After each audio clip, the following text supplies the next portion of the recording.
Greetings, friends. I am Vitaly Portnikov.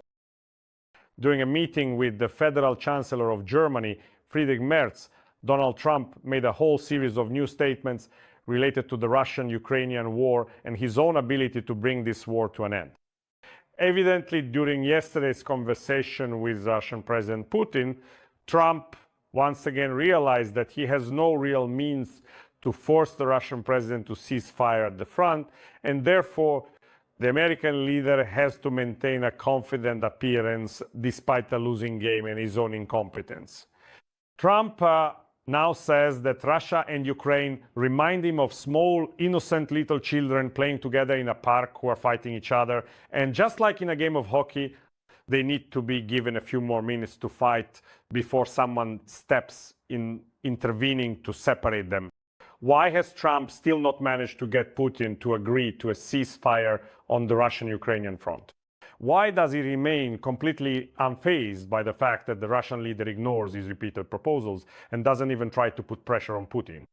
Of course, Trump did not explain this either to the Federal Chancellor of Germany or to the journalists gathered in the Oval Office, who, as usual, and apparently not expecting any real answers, asked the President of the United States why he was not imposing sanctions against Russia, even though he had promised to do so in response to Moscow's refusal to cease fire on the Russian-Ukrainian front.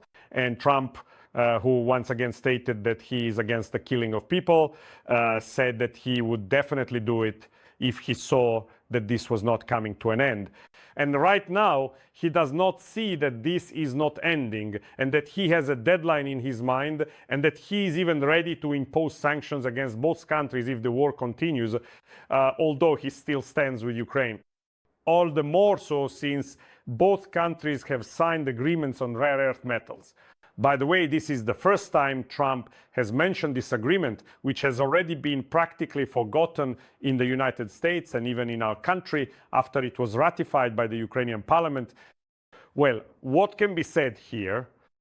First of all, can these statements even be taken seriously? I keep reminding everyone that you shouldn't react to what Trump says during public meetings with other state leaders or during his appearances before the public, because the President of the United States himself does not speak in complete sentences that could be perceived as a certain political program or intentions. You can respond to Donald Trump's tweets, which are edited by his aides, and you can react to the speeches that Donald Trump delivers using a teleprompter. But when Donald Trump appears in a free conversation with anyone, the situation that has developed in recent years immediately becomes obvious, a situation that was already known during his first presidency, but has only intensified with Donald Trump's age, his practical inability to finish a thought, and his readiness to contradict himself in every subsequent sentence. That is why, of course, translators and journalists have to decipher the stream of consciousness we hear from the current President of the United States, trying to give this stream of consciousness some meaning, even though there may not be any meaning hidden in it at all. What do we understand absolutely clearly? Both in his words and actions, Trump is doing everything he can to avoid a situation where he would have to impose new sanctions against Russia, because he is intent on lifting the sanctions against that country and simply cannot understand why the Russian president does not agree to such an advantageous offer as a ceasefire in exchange for further lifting of sanctions from the Russian Federation and the start of economic cooperation between the Trump and Putin teams. The fact that Putin might have interests other than sanctions such as further territorial expansion in Ukraine and Europe is simply not understood by Donald Trump, who lives in a completely different world, a world of dubious deals. And when today, before his meeting with Trump-Merz, the President of the United States spoke with the head of the People's Republic of China, he then specifically emphasized that during that conversation with Xi Jinping, he did not talk at all about the Russian-Ukrainian war, about Iran, even though it would seem Xi Jinping is precisely the one who could influence Putin and the Iranian Ayatollahs, with whom Trump cannot reach an agreement regarding their nuclear program. But Trump spoke with the Chinese leader exclusively about trade.